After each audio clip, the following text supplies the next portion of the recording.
It's the Kink Consultant podcast, where we're turning up the heat on all things kink and dating, relationships, and pop culture. So close the door, plug in your headphones, and let's get down to it.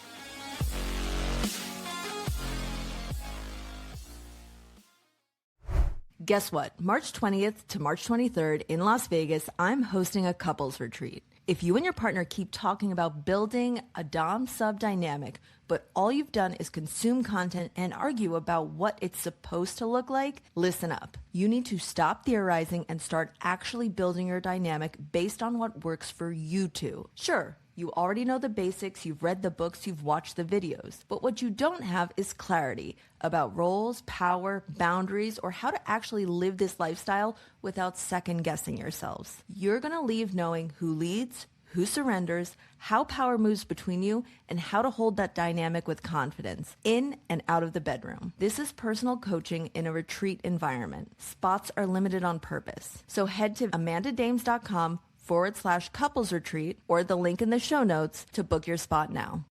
Hey everyone, and welcome to this week's episode of the Kink Consultant. I am joined by the founders of the Somatica Method, which is the training course I went through to become a certified sex and relationship coach. I am Somatica certified. So I'd say in terms of people who have changed the trajectory of my life and career, we are sitting with the two people who kicked it off for me. And I am delighted to introduce Danielle and Celeste of Somatica. Welcome. Thank you. Thank you for having us. Thank you, Amanda. Excited to be here. I'm excited to have you here. And you both reached out to me about being on the podcast. And I have to be honest, when you did, I was like, why have I not asked them before? And I realized it's because I still have a very teacher-student mentality of, I can't ask them. They're so busy. They're so important to be on this podcast. So I'm truly honored to have you here. And I'm only sorry that I didn't do it sooner because I have so many people come to me and ask, how did you become the Kink Consultant? And I tell them I became a Somatica certified sex and relationship coach. And that is how I became the Kink Consultant. So well, that's the kinky fantasy right there, isn't it? Teacher student. Yeah. It is actively one of mine. Yes. It literally is.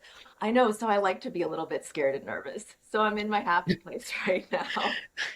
No, me too, by the way. It gives me something good. I have done a lot of training with you. I've been in your class a lot. You pull out these things sometimes, and I'm reminded, oh, yes, Danielle is kinky, and so is Celeste. So I'm a little vanilla. I mean, I'm kinky in my brain, but I'm a little vanilla in my sex life. Just to be honest, I have to out myself. You know what it is, though? It's following you on Instagram and seeing how open you are. To me, that has been like, oh, that feels kinky. The openness alone. Oh my God, I feel so seen. You understand my vulnerability kink. Oh, I love that. I want to celebrate you for putting yourself out there like that then. I love it. Oh, okay. All right, Danielle, I've seen you submit on video through teaching too. So that tracks, Celeste. There are so many fascinating things that happen when you're in Somatica training. So let's take it all the way back. I'm going to ask you a question that I pause when I get this and I'm like, remember my training. What is Somatica? Can we start there? Absolutely, yeah. Somatica is a method of sex and relationship coaching that really uses mutual vulnerability. Oh, there's that vulnerability kink again. And kind of deep interpersonal connection, emotional and erotic connection to help people learn and grow in their sex and relationship lives and to get like the best tools for intimacy. So it's actually practicing intimacy in real time, which helps people feel really confident and empowered when they go out and do it in their lives. And I think when people talk about sex and relationship certification and things like that, we just didn't have a different name for it because Somatica is so unique. It's a method. It's not just giving advice. It's not about, I'll tell you what you need to do. It's very relational. And therefore, it's like the Somatica Method is a certification by itself because it's such a standalone method. It really is. It's hard to explain it, but when I use it in my coaching sessions, people either think I'm a mind reader, I'm extremely intuitive, or that I'm magic because it really breaks down how to listen and attune to the person you're talking to. And I think that there's just such a disassociation from like attunement between people, and maybe it's phones. We could get into that at another time. It breaks it down so that you as a coach can attune to the person you're with. And I think you're just able to help them so much faster because of that. It's not face to face. It's like, let's bring this together and explore. And that's been my personal experience explaining of how the Somatica method works after being coached through it. So what are your backgrounds that got you to even being the people who would teach? A lot of people ask me that. They're like, well, what's your background? And I kind of go, blah, blah, blah, blah, blah. It's like Somatica. And then it was like before and after Somatica is my background. I'd love to hear your before Somatica. Yeah, so I have my bachelor in psychology and my master's in clinical social work. I moved to the US and I was like, there's nothing in me that want to do the traditional way of working with people. It was not satisfying. There were like tools. I learned a lot of those clinical tools. I worked with people, was something not satisfying about it. And then when I went on my own journey of exploration around sexuality, and I was like, wow, this is so much more mind-blowing. Like people don't understand the potential of sexuality. I got my PhD in human sexuality. I was like, that's it. That's where I want to live my life, in the realm of sexuality, because it is really, really mind-blowing in terms of the catalyst of change that's possible around sexuality is really powerful. I couldn't agree more. I think my whole life, sex has been so central to my experience of nourishment in the world. It's what keeps me grounded and happy and, continuing to want to wake up in the morning. So it's really a big part of who I am. And I knew my whole life that I wanted to do something around sexuality. So I got my bachelor's in women's studies. And then there was this new human sexuality studies program starting at San Francisco State. I was part of the first class because I was like, oh my God, yes, finally. So that's where I did that. And then I did some research on adolescent sexuality development, which was really informative in terms of gender socialization and how that impacts all of us. And then I went on my own journey as well in taking more experiential classes and ended up in sexological body work, which is where I met the beautiful Danielle Harel. And, the rest is history, I guess. We created the method together really organically through working with people. And it was a responsive method to see what people really needed in the world of emotional and erotic intimacy, and to create a method that helped people with what they were asking for help with. One of my biggest takeaways from Somatica is how you tackle shame head on. And I'm wondering, did you know going into the Somatica method and like when you created it and worked through it, did you understand how impactful shame was in the de-shamifying process to helping people? Or is that something that evolved over time? I think it was very much from the beginning, but like a central part of what Danielle and I have always believed in, which is that people have so much shame around so many things, right? Not just sex, but sex, it's really way worse because of religiosity and all of the negative messaging. And we knew like we had to be ruthless de-shamifiers in order for people to be able to beat themselves in the world, basically, and especially in their erotic lives. Yeah, and we really have allergy. I'm going to call it allergy to people that are in power position, the leaders in the field or anything like that, that make it look like there's only one way to have sex. So there's one way that's the right way. So we have like real allergic reaction.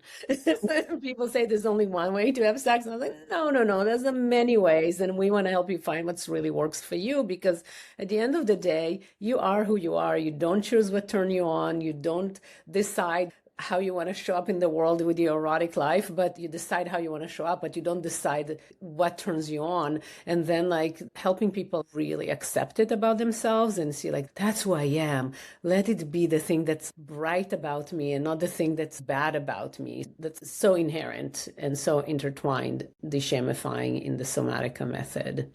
I feel that so deeply and I'm getting so excited because I'm like, I know you did that for me, but truly, I am going to take a moment because I was thinking as this interview came up, I was like, oh, how do I encapsulate everything Somatica did for me? And I think this is a personal story that a lot of my followers know. I have a lot of shame about my weight, and it has caused huge swings in my happiness in life, I will say. And one of the things that Somatica did when you're talking about intimacy, how we show up, or just relationships, Somatica helped me take away the idea that how much worth I put in a number on the scale. And it's truly helped me move away from that, which allows me to show up more confidently in how I love my own body. And I get so much more excited about engaging in anything sexual, erotic, anything to do with my own nudity in front of a partner. And Somatica helped peel away some of that shame and where I was putting worth and value. So like, yeah, you can choose how you show up. And one of those things is working on showing up confidently. But then what turns you on that page, I talk a lot about how I didn't choose to be a spanko. I didn't choose to love to be spanked. I was born this way, and how I embraced it had to change so that I could actually start enjoying my sex life. I had luckily discovered how to enjoy my sex life and enjoy spanking and be proud of that before Somatica, but those other elements of how I showed up were really enhanced through Somatica. Can I just say something like the fact that you ever questioned how fucking gorgeous you are enrages me. I mean, look at you, for God's sake.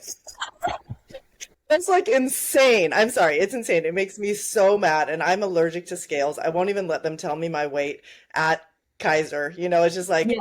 I'm sorry. I had to say, if this world can make somebody as fucking gorgeous as you feel like insecure about themselves, then there's something wrong with this world. That's all I'm going to say.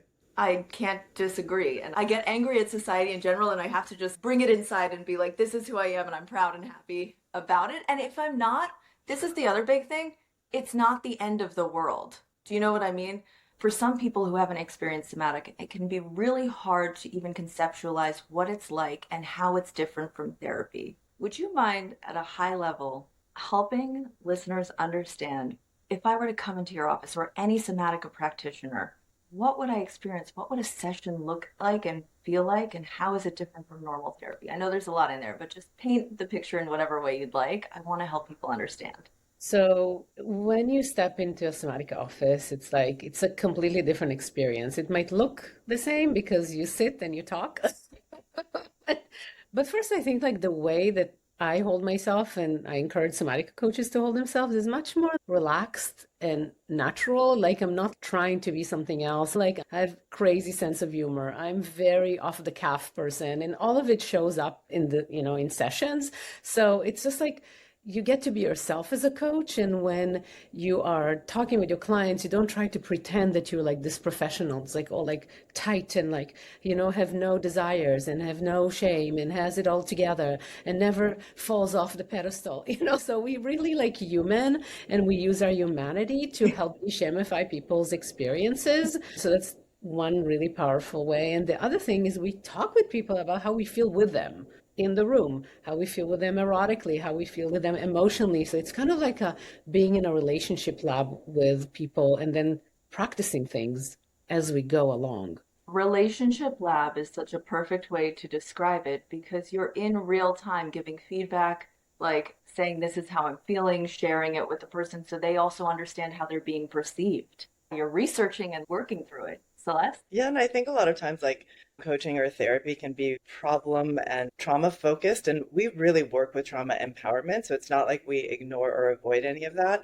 but it's also really important that we focus on pleasure and joy and help people like have experiences that are joyful and pleasurable. And then they can go, oh, okay, I don't have to keep going down that same negative pathway that my brain goes down. I can go down this joyful, pleasure-filled pathway, and that's even more healing, right? Yes.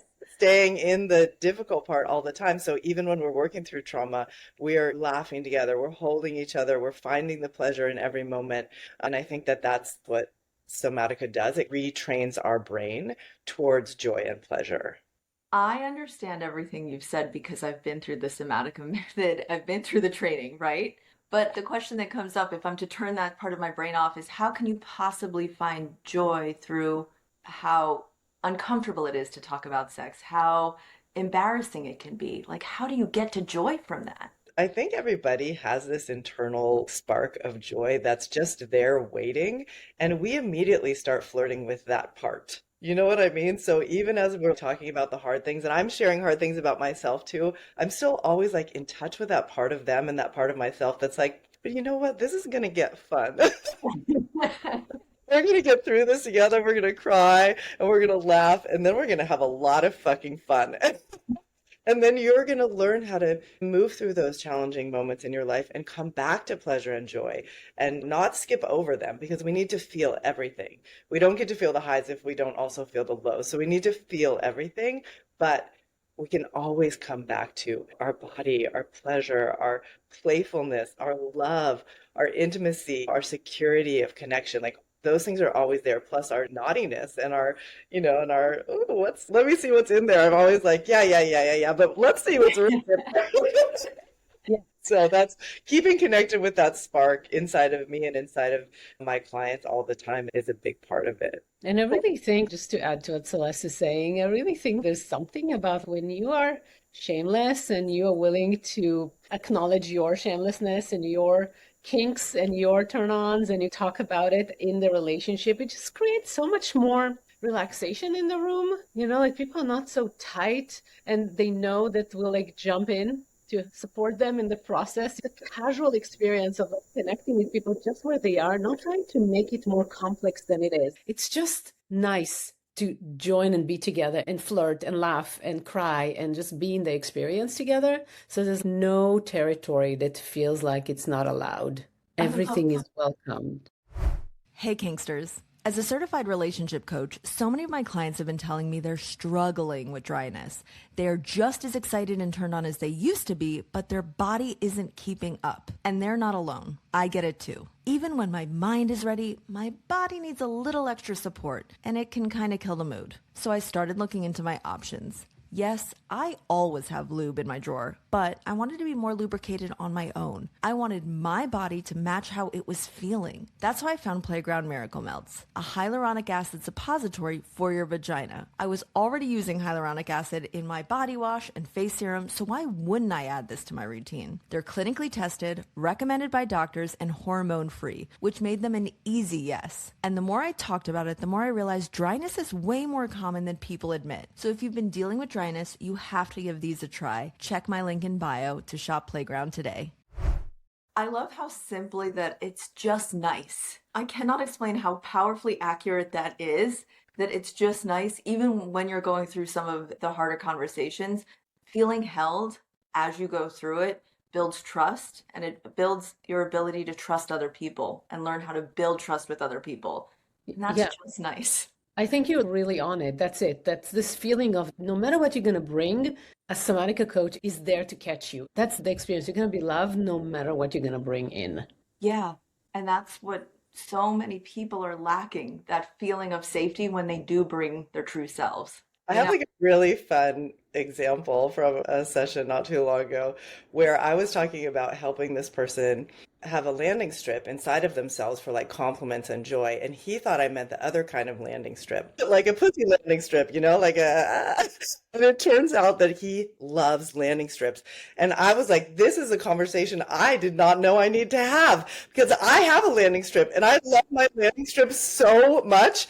And he loved it so much. Like, he hasn't seen it. We're just talking about it and fantasizing about it, because I don't take my clothes off, obviously, but we were so into my landing strip together. And I was just like, I think maybe we should write a song about it, or like a poem, And like, he was so excited and I was so excited, and there was so much erotic energy in the exchange around our mutual, I guess I do have a kink, landing strip. We should have a shared kink. It was like, he felt so seen and so loved and excited. And I was joyful about it, because I was like, how come nobody has really ever talked to me about how amazing my landing strip is?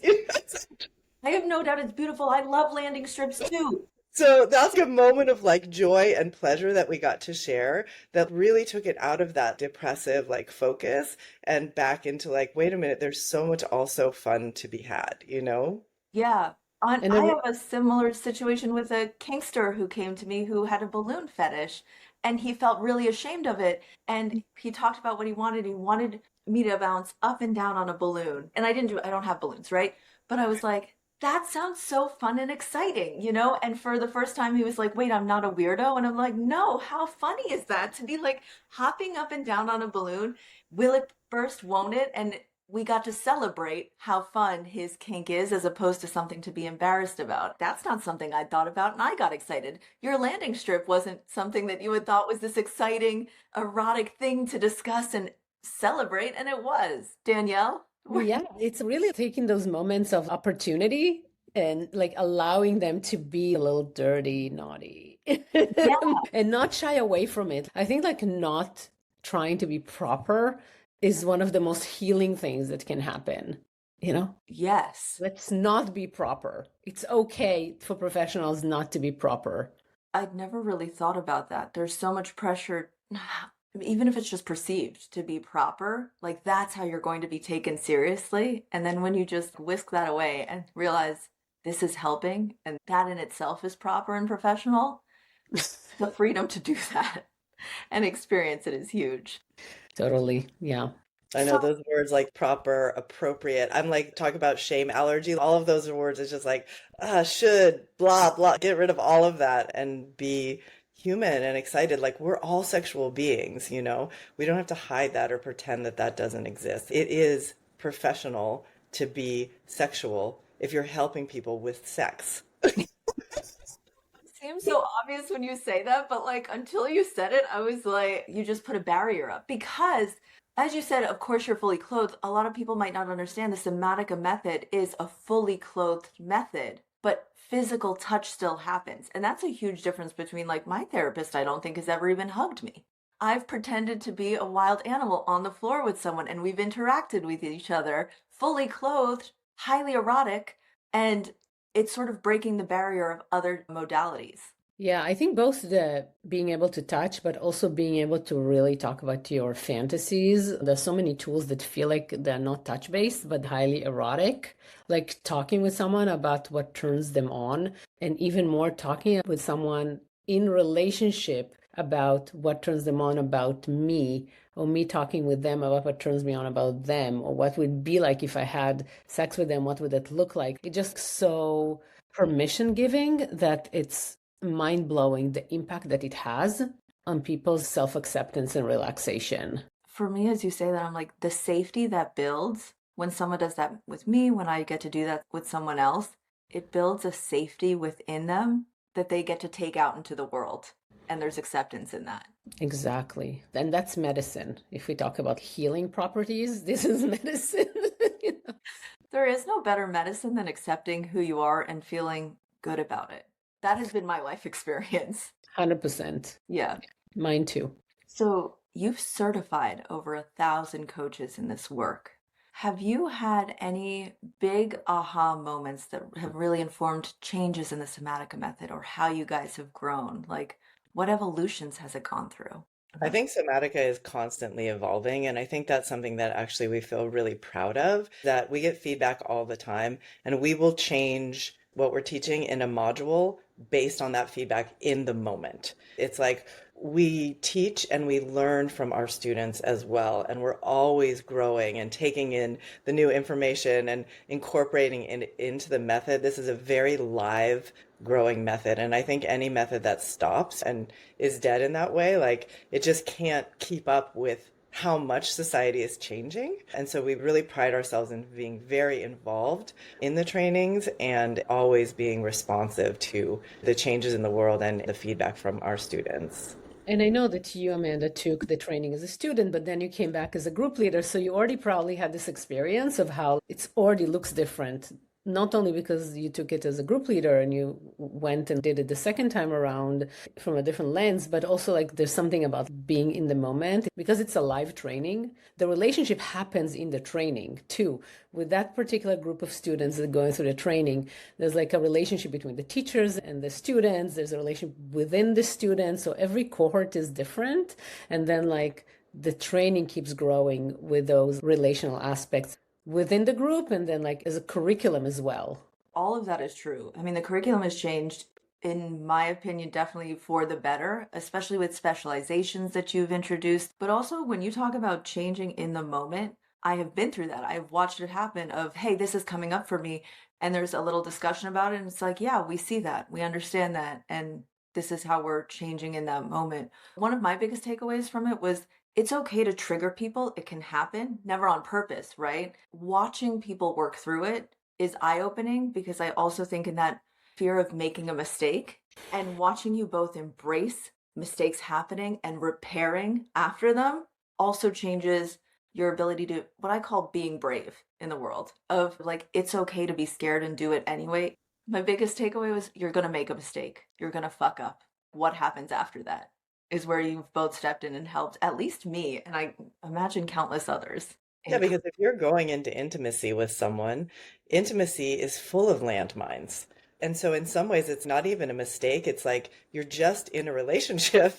Yeah. you're paying attention to those moments where you do trigger each other. And instead of just ignoring them or apologizing or moving on, you're like, let's grow from this. Let's learn about each other's core wounds.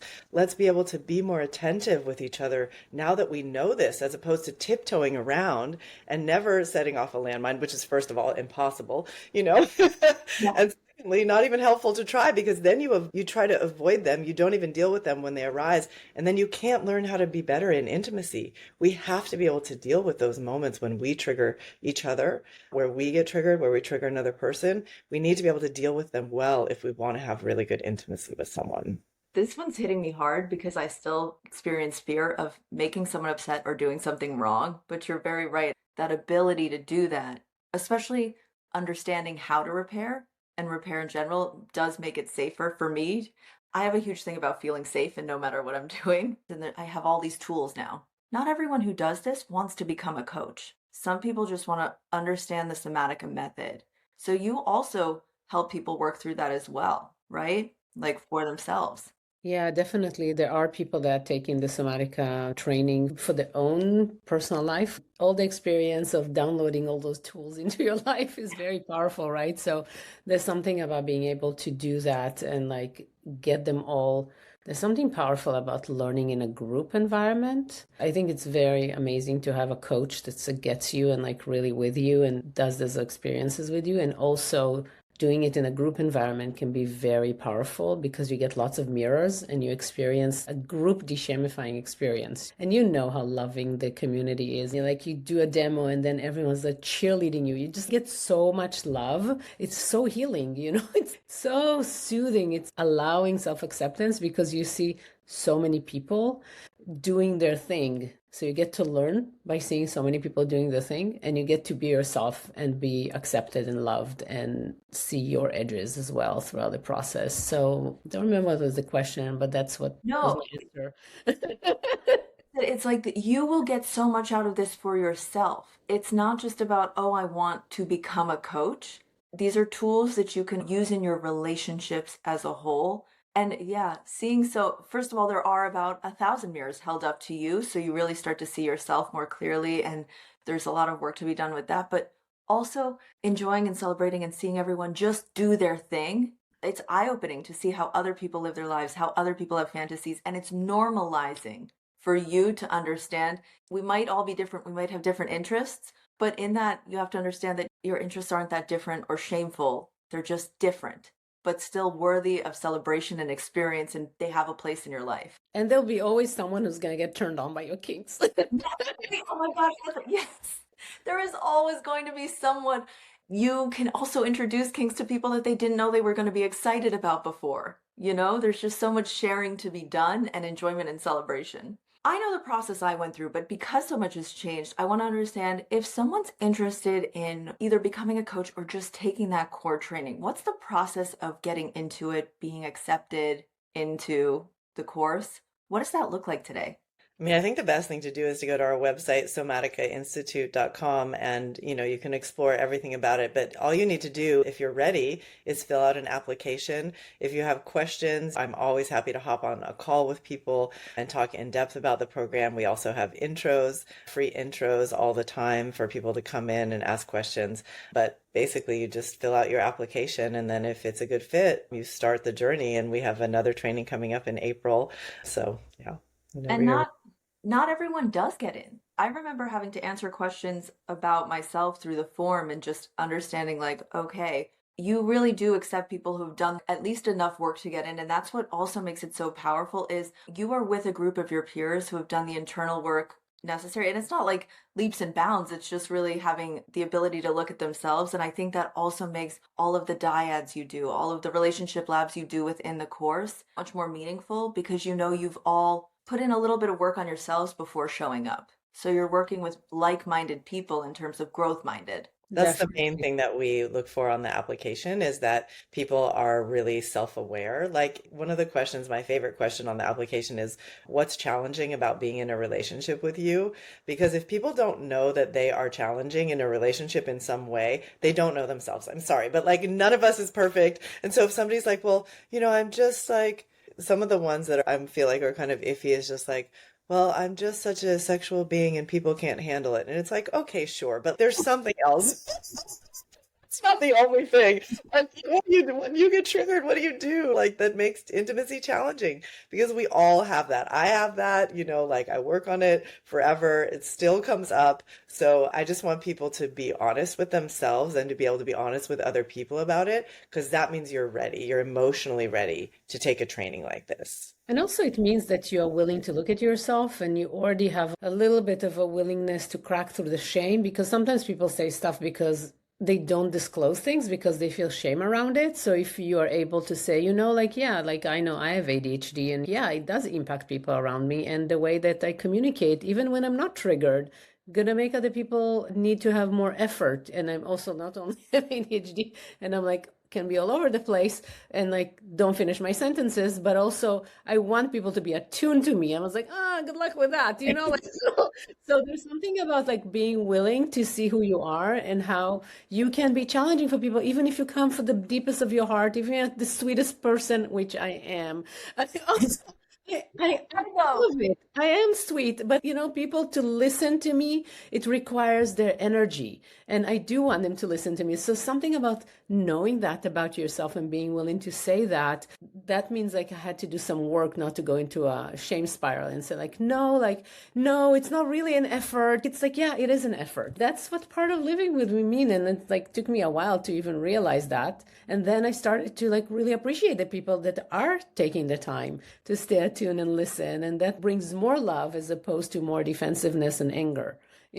So that's part of growth, like being able to see who you are and how you impact people. And a lot of it, we want people to be willing to know something about themselves, but also be willing to keep knowing things about themselves, because that's what happens in the Somatica training. You keep learning things about yourself. You keep peeling those parts, and your willingness to do that and your interest in that, that's where the growth is. That hits so deeply on so many levels, because I'm glad we talked about the questions that come up and why that speaks so much to the Somatica method and who this is right for as well. Just that willingness. What happens is you also are able to pull that out of other people and help them on their journey to both see themselves and, I guess, develop stronger relationships because of it. The thing that came up for me right then, Danielle, as you were talking about it, is you are kind. Part of that kindness comes from your ability to put forward a boundary lovingly. And you both do this. Obviously, it's part of the Somatica method, but I wanted to talk about that because I find boundaries are so important and terrifying at the same time. And I think that some of what you described comes with putting up boundaries and then also attuning to someone else's boundaries and deciding like, yes, they are important to me and I can and will be mindful of their boundaries and we'll work with them together. What I thought I knew about boundaries was basically thrown to the side once I went through the Somatica method and now understood and respected my own boundaries so much more, which helps you get closer to people too. Sorry, I'm like being a mini cheerleader because I'm like, yes, and you helped me with this, and I learned how to do that, and I'm a better person because of it. Thank you, Amanda. I do think that boundaries are really, really important, especially when we're talking about kink and playing with kink. It's really important. It can also be like, I do love edging with boundaries. There's a part of me that also likes to lead people to the edge of their boundaries. So there's like knowing that, again, another thing that you know about yourself and about like if that's something that's important for you when you're like playing in the kink world. So understanding the quality that it's not just like, yeah, we have boundaries, we have this idea, yeah, we have boundaries like this thing, you say yes, you say no. That's not how it works. It's so much more deep and complex, and then it's so nuanced. So knowing your relationship with boundaries, knowing how you are impacting people with your relationship with boundaries, and being able to have this communication with other people around boundaries. We try to remove the defensiveness out of the picture and say like, yeah, that's who I am. Your boundaries really matter to me, and that's how it makes me feel. This whole like gentleness that comes with it, and offering it in a loving, connected way, staying connected with the boundaries is what actually makes the biggest shift. Yeah. I think boundaries are also, as we're, kind of already alluding to, they're an imperfect science.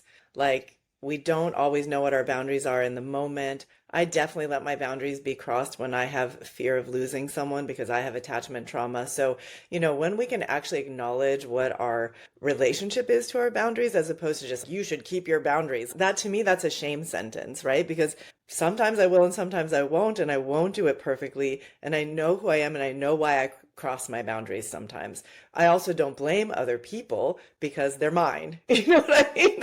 And so it's like to have that level of awareness and subtlety around something like boundaries as opposed to just yes or no, as Danielle was saying, is so important. Yeah. The should thing is a big one that I have to untrain myself from should because there's so much shame that comes with that word. In fact, there's only shame. Any sentence that includes should is just shame. There's shame under that sentence. Me and your students and clients of Somatica coaches are not the only people who have paid attention to how powerful the Somatica method is and can be. Since I took the class and I was certified, I believe you are now TV stars. I would go so far as to say that, and I'm not going to let you back away from that title. Virgin Island, can we talk about it?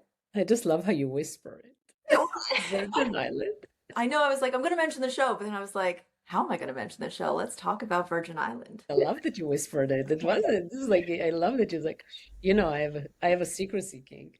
How am I just learning this? Okay, well, I literally today, just this morning, had a client. I was teaching them to whisper and like what to whisper to really put their partner on edge in a delightful way. And I'm like, I've never thought about a secrecy kink. Yeah. So how did the show come about? Were you trying to make a show? Were people approaching you to be on a show? How did it happen? It was so great. I mean, we had tried to make a fictional TV show, and we have a whole pilot for that, which is amazing, but still, it's hard to sell things in Hollywood these days. But we just got an email from this production company in the UK, and they had seen these Somatica sessions online that we had done, and they said, we've never seen anything like this before. People teaching how to have intimacy while in intimacy. How is that not something that's already been on television?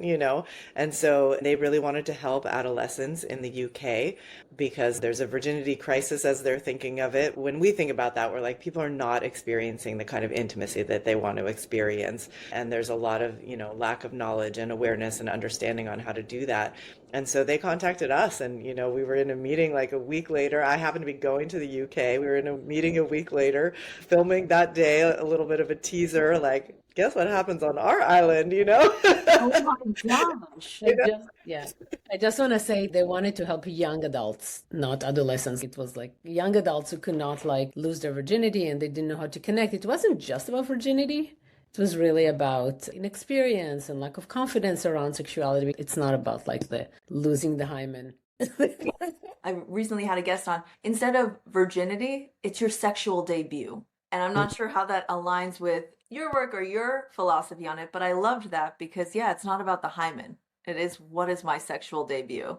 I also just hate losing my virginity. I didn't lose anything. I gained a wealth of experience and it's been fantastic. So how much say did you have in what the show is going to be then? First of all, I'm very excited because we actually created the format with them. Like we created, it's called a Bible in film, which is like the format of how we are actually using this first season and then like a Virgin Island in other countries that they're going to produce themselves, different countries, different cultures. So it's very exciting. It was like a very super creative process. We really love the way you're doing it. They were like filming us doing a thing. We had workshops. They filmed us doing our workshops, the Somatica workshops, the way you went through them in the training. We did some special Somatica stuff for people who are inexperienced, focused on that because, Somatica can take you to so many different places, focused on getting experience and feeling confident around sexuality. So we did not rehearse for that. We just came over and did our stuff, Yeah, it wasn't performative. It was a real look at the Somatica method in practice. Yeah, what I really love about Double Act, which is the production company that filmed the show, is that they are documentarians. So they wanted to document what we were doing. They didn't want to do like reality television like you see it a lot of places, which isn't real at all. And we had interacted in the past with other reality TV kind of production teams in the US, and it was such a different experience. It's hard to describe. It's just a very high integrity organization, Double Act. So we've really teamed up to create something that's super real. And you can see it with the transformation that these young folks go through. It's phenomenal. And we just filmed season 2, and woo, it's going to be other level. Can't do spoilers, but we're dying to. Just so you know, we're sitting on our hands here, trying so hard not to tell you stuff we cannot. I have a client who is, a virgin, right? And they are watching the show as well. Like, I saw this. Do you think that would help me? And I'm like, yes. They're getting somatic inputs from different places, and that's helping them on their journey too. So it's like helping so many more people than just the group that you're working with. I love that. What's next for Somatica? Like, where do you have your sights set? Because it just sounds like you've been growing and growing. For how many years have you two been together and working on the Somatica Method? 20. 20 years. 20 and some change, yeah. Yeah, I mean, we have a couple of books in the making. We are, we're always just like growing the method and transforming the method. And we want Virgin Island to be everywhere in the world. So hopefully more and more countries will pick it up and more young people will be helped. Young adults will be helped with their intimate lives, because it's really, really important that we don't lose intimacy, in our devices. It's really a crucial time for Somatica, because we want to help people stay intimate with all of the forces in our society that are against that, not purposely, but are getting in the way of intimacy. You have touched on something that I want to ask about. There's no silver bullet. There's no quick fix to all of this. It's not like you delete social media and your life gets better immediately. There are benefits, there are negatives. I am going to ask, though, if you could wave a magic wand and get rid of one thing out there that you think is hurting intimacy for people today, what would that be? I think the biggest thing that actually hurts intimacy is shame. Because I think what happens is that social media plus porn combo created this very intense experience that you are micro watched. There's something about everything you're going to say is getting such high exposure potential. So if we're talking about shame, and if we're talking about like, I can be held to something that I said it is a joke, like this exposure feeling and the potential of being canceled around it is so intense. It happens to people. It's like all those experiences make people not really want to go out there and be real. And that, I think, is the biggest thing that is damaging. Yeah. Yeah. I agree completely. Celeste, or? Well, yeah, I was just reading a story about a young teenage girl who got expelled from school because she got in a physical fight with someone who had created AI porn, like a deep fake porn of hers, and they were all teasing her. And then she lashed out, obviously, for obvious reasons. She tried to go to the administration, they didn't help her, and then she got expelled, right? So here's this young girl whose life is completely changed because of this sexual shame, and she's the one who gets in trouble. And it's just very frustrating. And I think it happens a lot, especially for girls, to be exposed in this way because of slut shame that's focused more on girls than boys. They're the ones who get the brunt of it. And I think, I would really want to transform that piece of shame, especially, and help us just be like, you know what? We're all sexual. If somebody makes fake pictures about you, it doesn't mean anything bad about you. It's like, if we had a society where that didn't faze her, and a society that didn't blame women for those kinds of things, she wouldn't be in this horrible position, So that's the kind of stuff that I want to eradicate. And social media exacerbates it, right? But it didn't cause the problem. If you think about it today, with the way that people kind of communicate with each other, everything is like very text-based, very short. Just like people don't get the experience and the training of actually doing repair. Like, what does it mean to be in a relationship? It means like you have an opportunity to say something more than one time. You have an opportunity to like repair and correct and like give it another angle because you saw how it landed on someone. So all those things, young people, like young adults, don't do that. They just do not do it. Like, you said one sentence, it's going to be taken out of context. It's going to be taken verbatim. And we know that people say stuff, and it's like the need to craft the right message in a text is so intense. I would feel so debilitated if I did not have other ways to communicate. with people and course correct and make sure that it landed well and see how they impacted and what they think about it, and then be able to change what I said. I'm getting so frustrated when I see how young people date today. It's insane. Like, it's a miracle if people actually able to create some sort of connection out of it, you know? First of all, I've never thought about it as an opportunity. Being in a relationship is an opportunity to say things more than once. Everything you said is very empowering, but also I'd like to echo your sentiments about dating today and how difficult it is, because it's like life is training us in a different direction of say it succinctly, put it in a text, answer an AI chat on the phone instead of talking to someone directly. We're moving away from connection in part because of technology, which I wish we were a little bit more communication and human focused in all parts of our lives. And it's sad that we're kind of going slightly off course, but also with dating apps, both very helpful, but also stopping us from being able to communicate with multiple different people in a real life setting. If anyone is on the fence right now and they're thinking, I want to do it, I'm not sure. My experience was that I called Danielle and Danielle was so warm on the call. What happened was I went to the website, I filled in the form. Danielle offered a phone call because there are other courses out there. Somatica is not the only one, but my phone call with Danielle was so warm and inviting and empowering in that I did have choice. And the reason Somatica might be the right one for me is their focus on de-shamifying things around intimacy, especially because I had talked about my interest in kink, and the acceptance and love I felt from Danielle about my interests and the celebration I felt on that phone call is what made me go with Somatica, because I felt seen and like this was a journey that sounded exciting for me. What would you say to someone who's on the fence right now and thinking, I don't know if this is for me, if I'm at the right time in my life, is one I hear a lot. Would love to hear your thoughts on it. There's nothing that makes life better than having amazing intimacy with the people that we love, both emotional and erotic. And Somatica really helps people with sex, but it also just helps you with relating to your family members and your friends and, you know, your kids, right? Because it's about attachment and it's about love. And it's also with partners about erotic connection.